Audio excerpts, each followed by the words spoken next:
privileged each time that I have to stand before you and to introduce our keynote speaker today. Last year I had the pleasure of introducing someone that I admire very much and everyone loves, the Honorable Frank Jackson. This year I also get the pleasure of introducing someone that I have completely admired for forever, since I was a student. So it's just an honor to be here today, and we appreciate everything that you do to support the program. Many of you, and I think everyone should know Dr. Joanne Thomas-Smith, right? And her bio just exceeds words, and I kept thinking, how can I introduce someone who needs no introduction?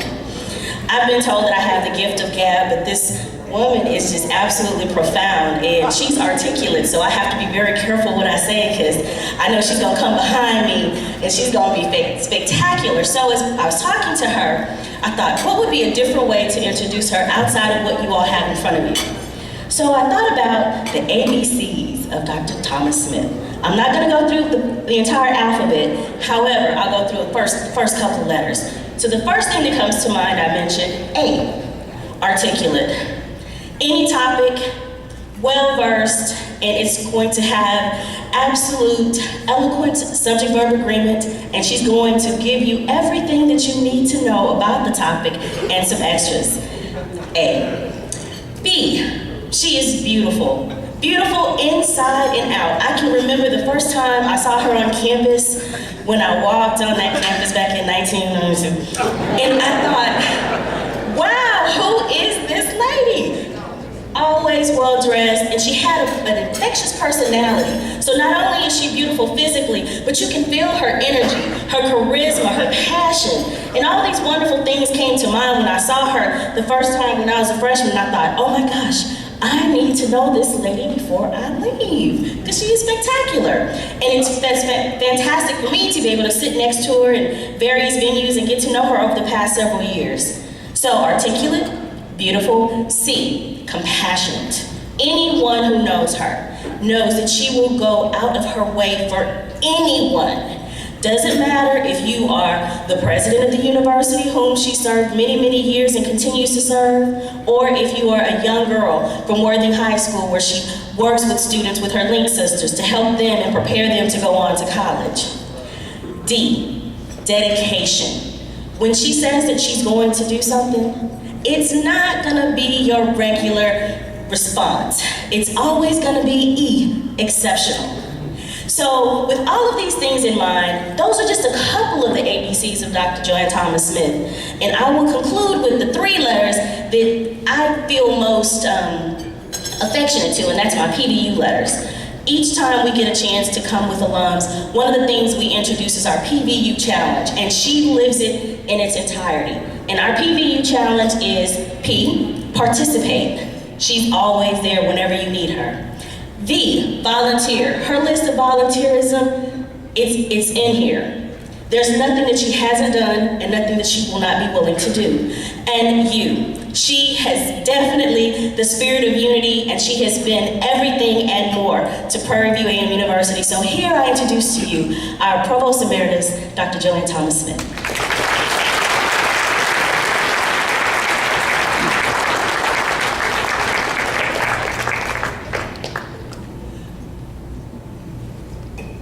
And she's too old to get out of her chair.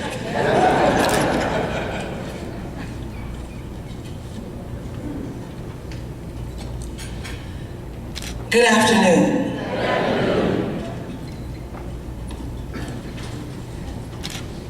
I'm not going to give back my black. Not my grits, not my greens, not my saying, hey girl, I put my hands on my hips. You see, life for me ain't been no crystal stair. But I'm not giving up Mrs. Mary McLeod Bethune, Rosa Parks, Mrs. Fannie Lou Hamer, none of them. I'm not giving up any of them. But you see, if I were to give any of them up, give back my black. I would have to give back Mr. Roy Perry, Rainmaker, who has, at this moment, a stadium rising from the ground, looking to the sky. I would have to give up Mr. McConaughey, one of those leaders of this organization. Give up Mr. and Mrs. Lynn Morris. I would have to give up my man, Mr. Roy Smith, who came here to see if y'all had this thing right. I would not want to have to give up the Sharps. Been together 65 years in marriage. Supporting Purview all the way. And Dorcea of Premonition, there is no way I could give you back. My young ladies, gentlemen, once I've mentored the scholarship recipients, I would not want to have to give back that outstanding Purview administration, faculty, staff, ex-students. Some attended, they didn't graduate, but they got what they could, and we're happy about that. You see, I'm not giving up my crown, my waves, my weave, my braids, my scarves, or my Muslim garb. I'm not giving up sitting in Grandma's kitchen, eating peach cobbler, a little apple pie, and having her ask, "Hey baby, how you doing?" The theme today, I know I'm missing folks that say, "You gonna give me back?" No, I'm not gonna give you back. The theme today is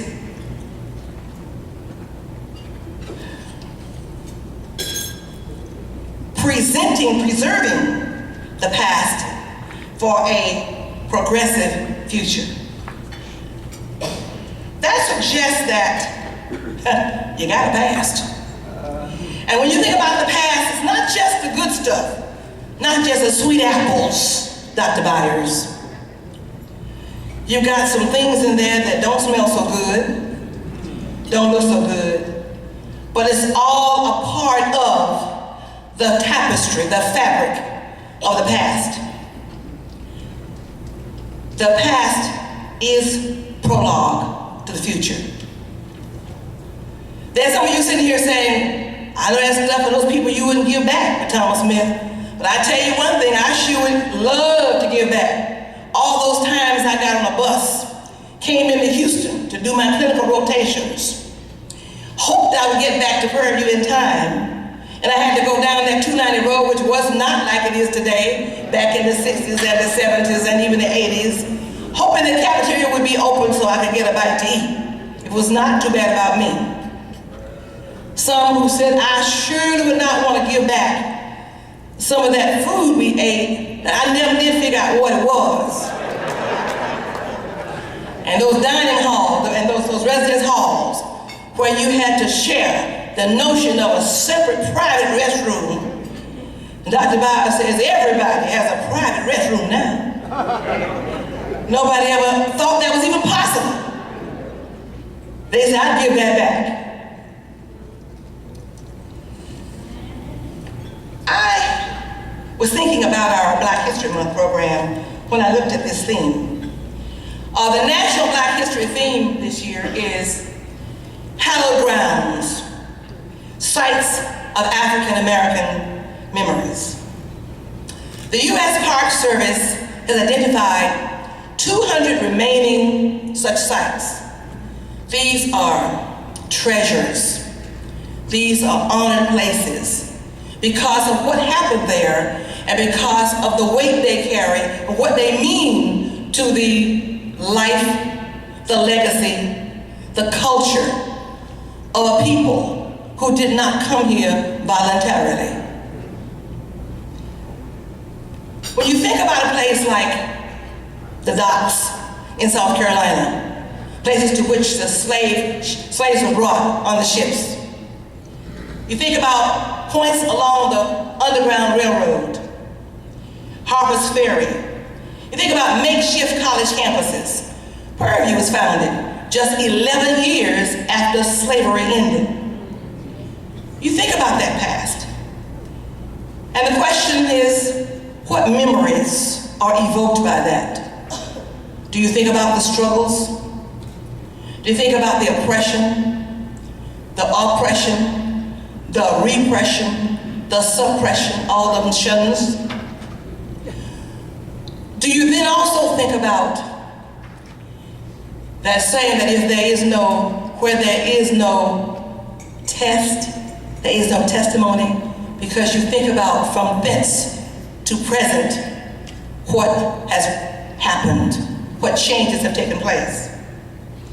The late Dr. George Rubel Woolfolk wrote in the first 75 years that Prairie View was founded on a former plantation, the Alta Vista Plantation, and he said that in that first 75 years, he was able to see, others were able to see, that this meandering stream, Frank, had eventually become a purposeful river. It is amazing how, out of that which was not even supposed to be, so much good can come. But I won't wax religious here today. I could, because I believe in someone who holds my life, my hand, and yours, and who is in charge of freedom and justice and equality, and who knew that the past, the negatives of the past, could not, would not stand. Prairie View, almost another 75 years have passed. And just recently was named the Best Buy in Money Magazine. Executive MBA program, top 50. Ranked second in the nation to the City University of New York in economic status, change students. In other words, you come in Pell Grant, you come out and get that first job. The distance that you travel from where you start to where you land in that first job as an undergraduate is greater. There's more value added at Prairie View anywhere else in the nation except that one place, the City University of New York.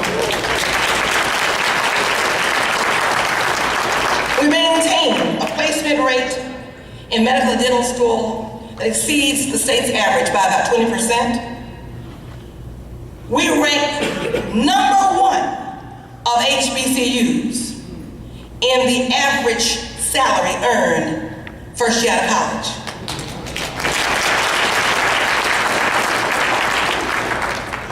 Some say they can't believe it, but drive out there and you'll see it.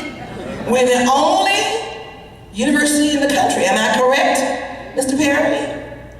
Raising a stadium from the ground. We have a new bowling alley, shopping and restaurant plaza, new agriculture and business building, new student recreation center with 5 doctoral programs, including one in nursing, the doctor of nursing practice. And just look at you. Houston chapter, you and your friends. Look at you. You rolled up here in some finery. I was late because I wanted to see what you coming in. You're dressed.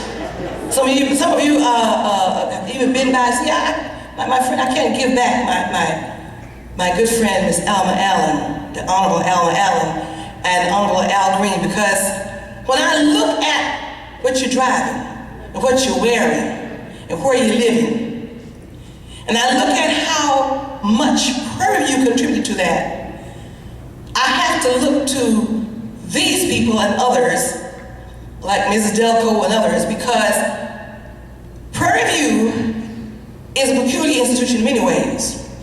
Prairie Prairie View has never had, except on rare occasion, anyone at the State House or anyone in Washington who represented the whole Waller County area who took Prairie View as his or her own and went above and beyond to ensure there was quality there, that the institution would even last.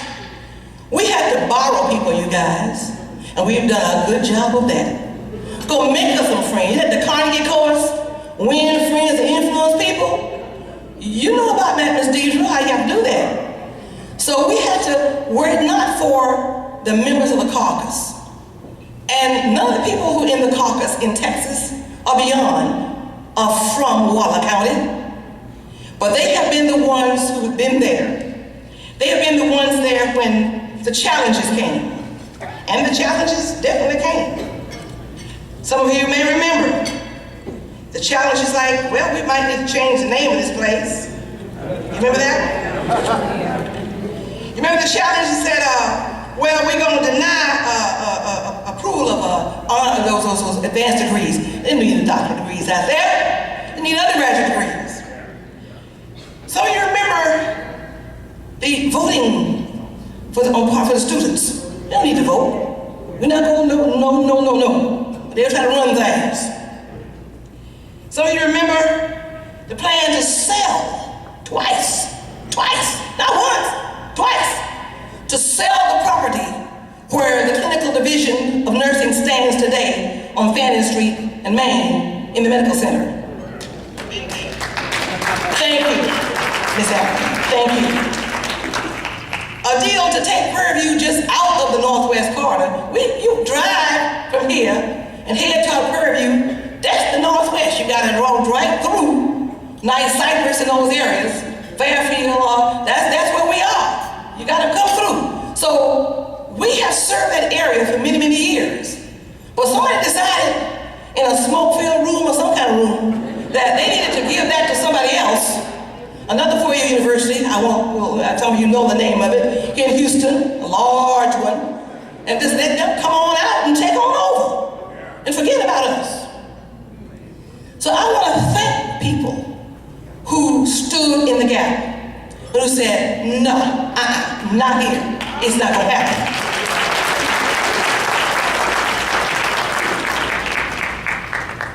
My point is, we cannot, we must not, we shall not rest on our laurels. Because those challenges, they are in the past. But trust me, ladies and gentlemen, it's never over. Anything worth having, somebody else wants to have it too. Want to take it from you. They will do with it. So the challenge is that we stay focused. In fact, I was looking at an article in Ebony, online Ebony, and guys were just angry. As they said, they are so sick and tired of this question that just keeps on coming up. Someone wants to take back the black, who says, we have a level playing field now. We live in a post-racial world. We don't need HBCUs. And they say it and they mean it. You gotta understand now, I'm not just being mean.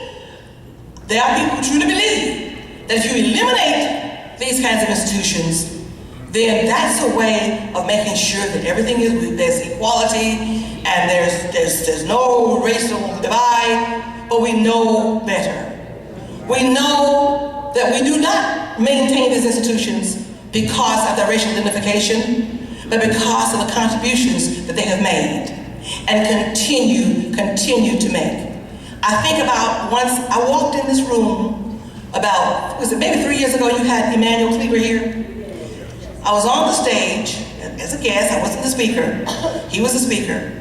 But a young lady had come by my office, her name is Amanda Hamilton, and she said, Doc, you know, graduating?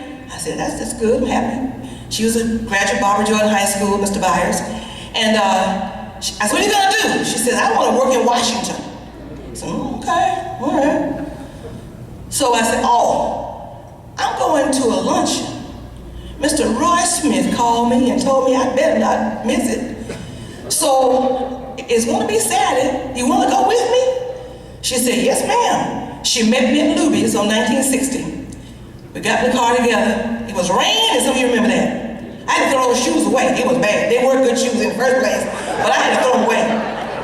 We got out of that car out here, and I mean, it was just, the parking lot was just lake.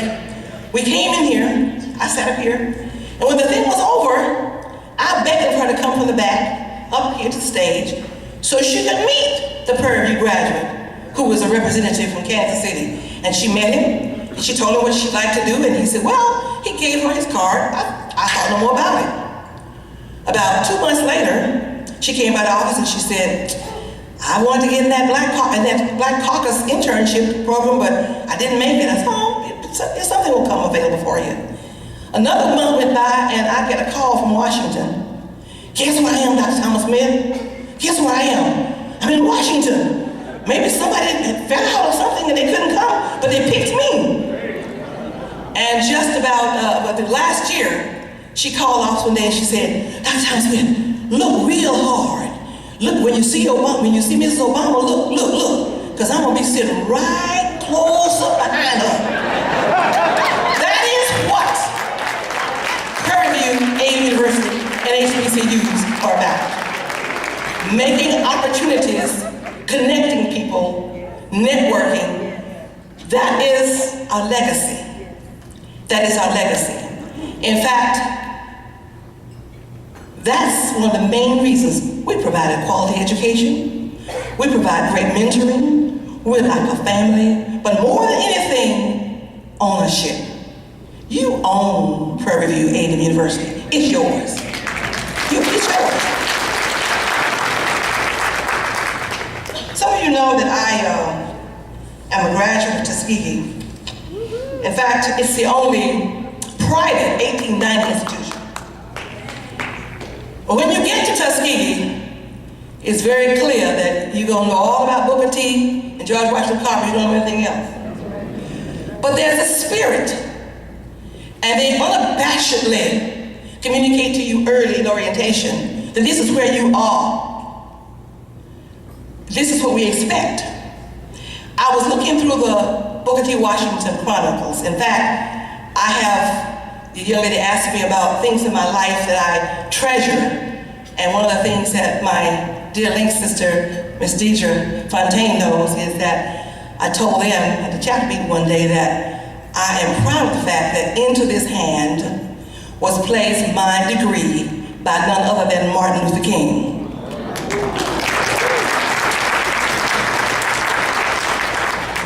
But in his chronicles he says, this is because he would have those fireside chats with students.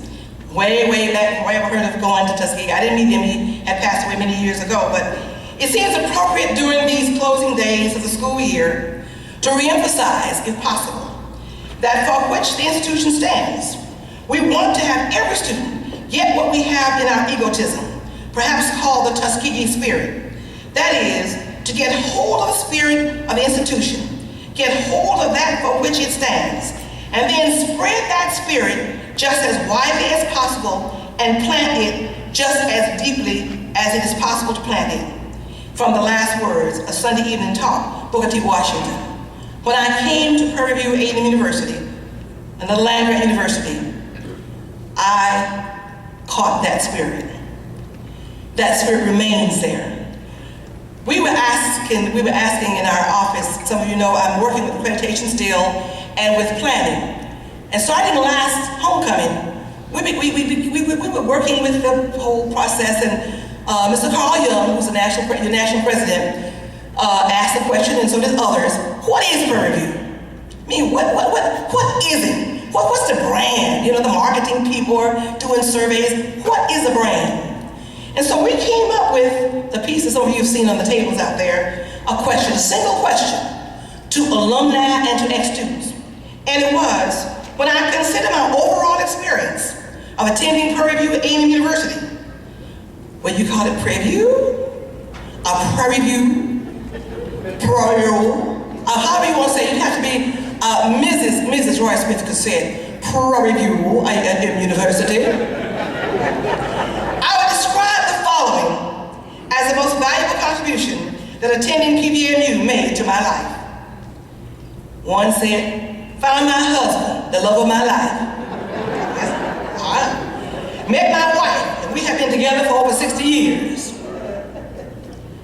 One person said, PV changed my life. And went on to write, I was waiting for the bus with my things in boxes and suitcases because I realized I couldn't cut it at Prairie View. A professor, Poindexter, from agriculture, was dropping off one of his students so he could go home to a funeral and just asked me where I was headed and why. I told him I wanted to be a nurse, but I would not cut out for college. He told the boy to put my things in his car, and he took me back to the campus, but stopped at the lady's house first, and we had a great meal. The lady was a science teacher. Probably your brothers, some friend of your brothers, the Browns, Mr. Brown's sisters there, and brother-in-law. She told me just because I had not attended the high school where there was a good biology class, there was no reason I could not learn biology. That lady tutored me a couple times a week for that semester. I graduated with honors, went on to be a head nurse in Kansas City, where I met my husband, who was a medical resident at the time. We married and had 5 children. A person at Prairie View got into my business, got into my face, and made it his. My faith in me was strengthened by him.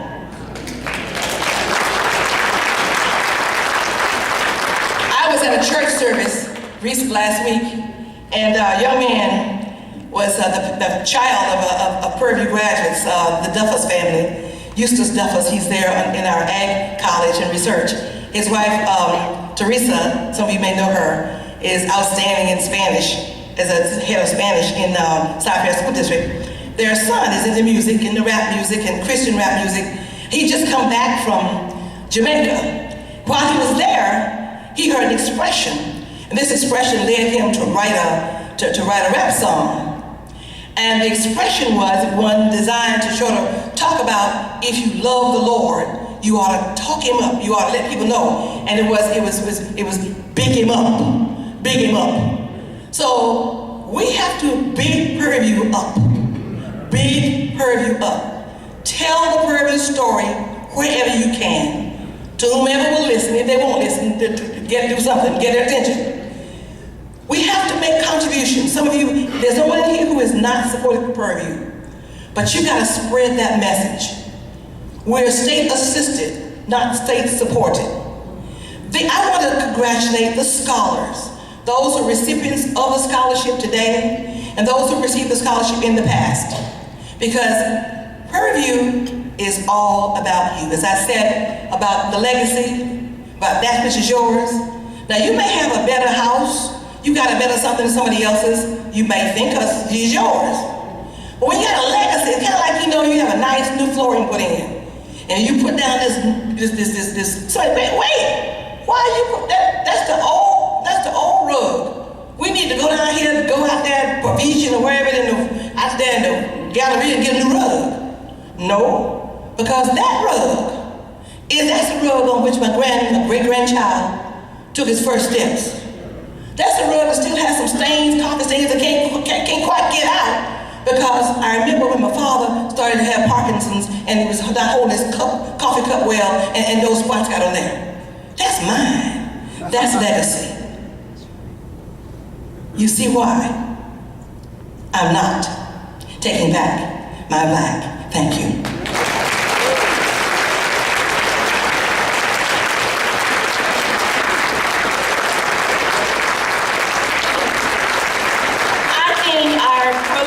Deserves a standing ovation. How about you?